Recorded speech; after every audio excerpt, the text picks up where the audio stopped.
Hello guys, andito na naman tayo ulit. Luto muna tayo ng matarkima. Matarkima, giniling na baka with green peas. Okay, panoorin nyo na to. So, ulitin natin yung marami na mantika. Siyempre, hindi kami mabubuhay kung wala marami na mantika. So, ito na guys, lalagay ko muna yung mantika sa kawali. Medyo paantay natin yung painit ng mantika kasi dami ng reklamo. Malamig daw yung mantika ko. At so, yan na request niya. Nalagay ko na sa mainit na mantika ang aking sibuyas. So, sibuyas, syempre, bakit kami mahilig sa marami sibuyas? Syempre, guys, yun na talaga ang malakas ng katawan. Diyan kami mabubuhay. Parang lakas kami kapag wala na sibuyas. Hindi na kami naglalasas lakas, parang kami nanlanta. Diba? So, ayan. Siyempre, isang kilo ng giniling, sabihin na marami ng buyas. Again, kapag wala ng sibuyas, hindi na po kami mabubuhay. Sorry po. Ayan na guys. Halo-halo na natin hanggang medyo magkano na yung sibuyas natin. So, lagay na natin ng garlic at luya. Ginger garlic paste yan guys. Medyo maramihin na natin dahil po luto na tayo. Yan ay giniling. So, kailangan natin marami para medyo malalangsa at masarap po yan lalo pagka ganyan na magluluto guys.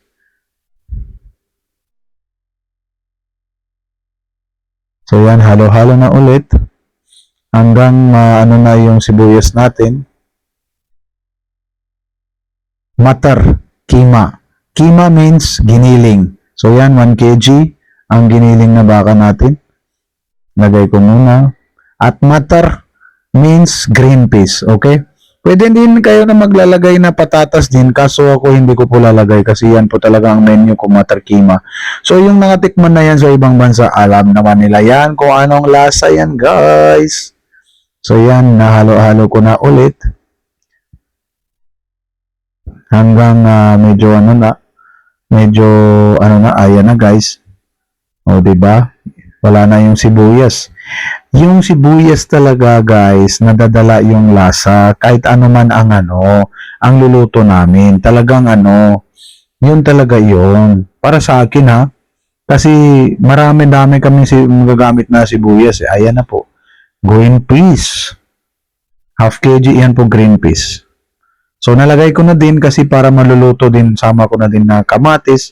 Kasi halo-halo na lang yan para kusa na yan takpan ko na para ma-smash na yan.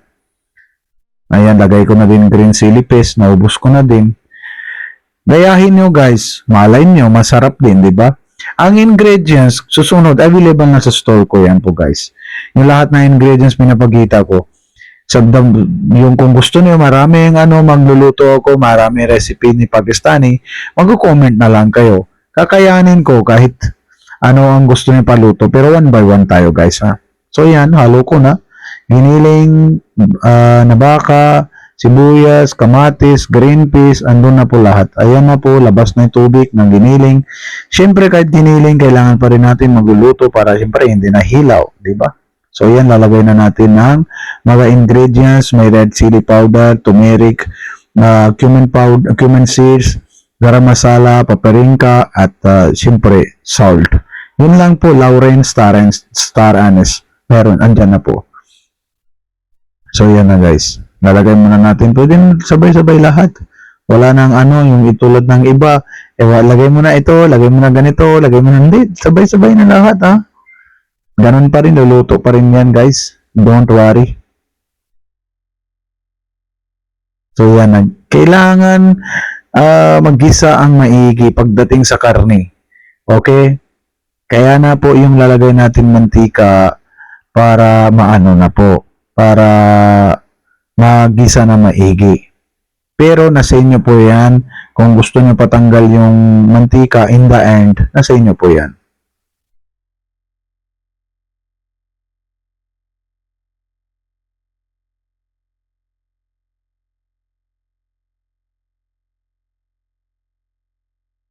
So yan na guys. Halo-halo ko muna para lalo sarap. Available po yan dito sa San Marcelino branch natin guys.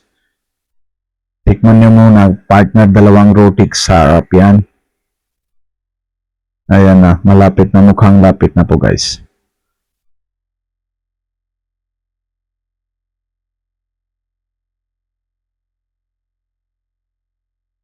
Like and share kung gusto ng vlog ko. Sana marami magnunood sa akin. Need ko lang yung suporta niyo guys. Thank you very much.